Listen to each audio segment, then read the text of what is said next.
ว่าพี่สุดที่ทรมานนักละดวงใจเน่าในทนเอาเพียงเขาก็คำกว่าน้องสั่งว่าจะพังพามาให้งานงานมุนมี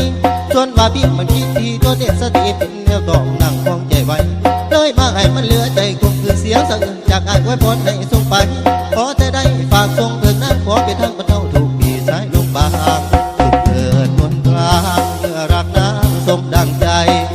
จงสดใสกับรักใหม่เพื่อเอ่ยมีเสียงสะอื้นจะผูกผิดหวังนั้นชามเชยตกเป็นเฉลยแอบมาร้องน้ำพันสุดจะบานเมื่อเห็นเขานั่งผูกคอต่อแขนโอ้น้องแฟนคงสุขแสนดูตื่นรู้ไหมน้องว่าแฟนเก่าที่เจ้านั้นลืมแอบมายืนซึมส่งเสียงสะอื้นเหมือนคำชโยเสียงเขาว่ามาเยอะกว่าเลยเหมือนคำเย้ยว่าตัวเรานั้นไม่มีค่าหยดน้ำสังที่เขาหลั่งให้การดาที่ขอเอาน้ำตาแทนน้ำสังหลั่งให้นา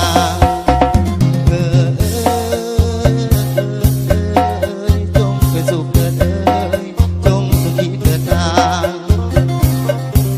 ทั้งตัวอ้ายมันพอตายทั้งตัวอ้ายมันพอตายทั้งเยอะแต่น้ำมองไงหัวใจเด่นสังสายโศกที่ไรมีแต่พี่ฟังพี่บ้านทั้งเพียงหักน้ำคงบ่มีนั้นถึงจังใดการที่ทนอกกันบ่พออันไปวัดสำรวมที่ด่วนสมควรน้องผู้เดียวรักถึกเกี้ยวแง่เกี้ยวเอาเจ้าเขาผู้มาที่หลังได้ดังใจนางอุ่นเอาเด้อสู่พี่ขอเป็นทางผ่านเอาเด้อสู่พี่ขอเป็นทางผ่านในสำรักเกิดน้องพี่ขอห้องสมพรเสียงอ่อนๆจากพี่คนจริงฝากเป็นหญิงคนสวยคอยเสียงมาต่อโชคดีนะบางอ่อนผู้ร่วมอ่อนที่เธอวางขอให้รักของน้องจงที่รังเสียงจะกูผิดหวังสะอื้นสั่งจงฟังที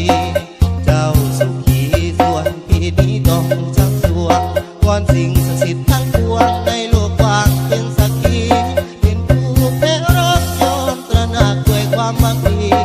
สละแล้วชาตินี้บุญไม่มีก่อนที่จะไกล